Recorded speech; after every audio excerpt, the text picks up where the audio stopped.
To me, they looked like about a 9-3 team, and that immediately came in, got in doubt when they lost to SC in the first game.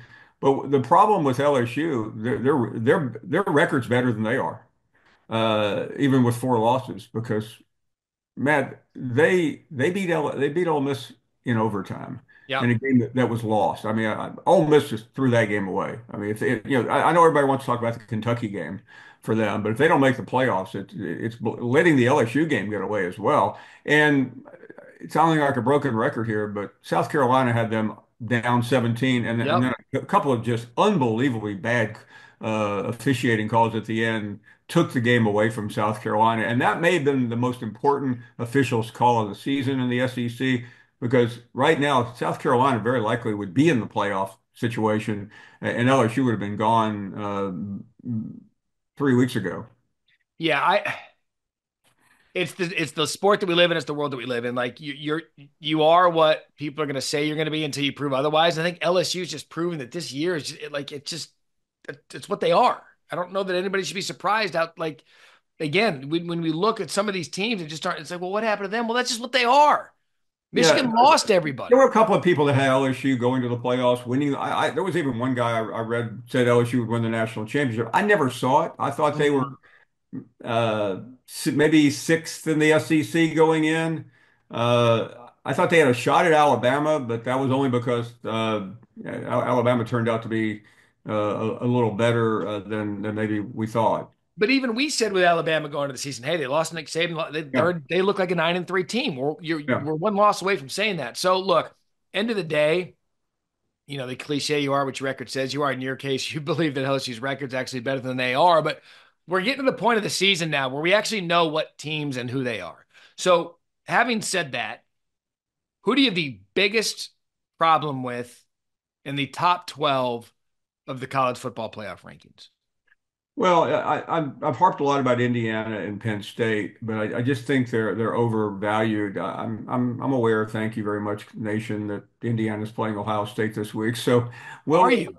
we'll get a good read. And I mean, they're a very good football team, but I just don't believe they could hold up. And here I go playing the Kirby Smart card that I've been playing all weekend. But you give them a schedule like Georgia, and are they going to survive that? And the answer is no.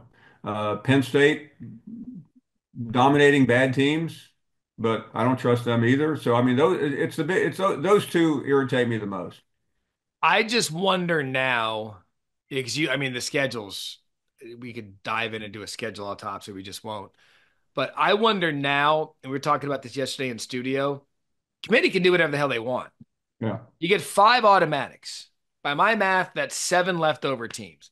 The committee could say, guys, you know what? Especially if South Carolina wins out and they go 9-3. That team's done this is the last month and a half of the season. They're one of the hottest teams in the country. I think they're one of the best teams in the country. Put them in. And they could literally do whatever they want. Oh, Indiana's great story, 11-1, but gosh, who did they really? Paul, there's no precedent here.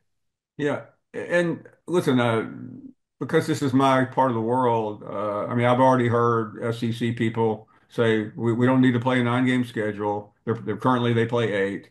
We don't need to play these non. I mean, all of a sudden the overreaction is underway, and you get and mark it down. There's at least one, maybe two SEC teams that are going to get royally screwed. Maybe the loser of the SEC championship game. Greg Sankey was on our show Thursday night already talking about going to the championship game should be a reward. In other words, don't hold it against the loser. Kirby Smart, I'm sure, really did not think much of that interview based on last year being undefeated and losing the 13th game, which was what's that, the 13th data point? Yeah, it really did him a lot of good, didn't it? But yeah, so that you just be prepared. I mean, you talk about. I mean, I don't even know who that's going to be because right now there's about three or four possibilities of legitimate schools that we talk about here getting just left home for a one-loss Indiana or a one-loss Penn State. And then the squawking will start around the country for a 16-team playoff, Yeah. and we haven't been able to enjoy the 12-team playoff. All right, Paul. This look, I don't like using this term because the SEC doesn't like it. Kind of a cupcake week next week. There's some decent games out there, but I'm in. I need you to answer this question, and I need an honest to God answer. Is SEC Nation going to Ohio State, Indiana? We are. Okay, We felt good. like it was the only place to go. We thought with Big Noon, with Game Day, Big Ten today, Yeah, hell yeah. they have us set up at a Hooters in Columbus, Ohio, And there, inside. and there you go. We'll have Galloway stop by, make some picks Yeah. for you. It's going to be another one. So week 13 it is. As always, we will be here for you bright and early every Sunday morning, recapping it for you. Matt Barrie Show, presented by Allstate here on the College Football YouTube channel.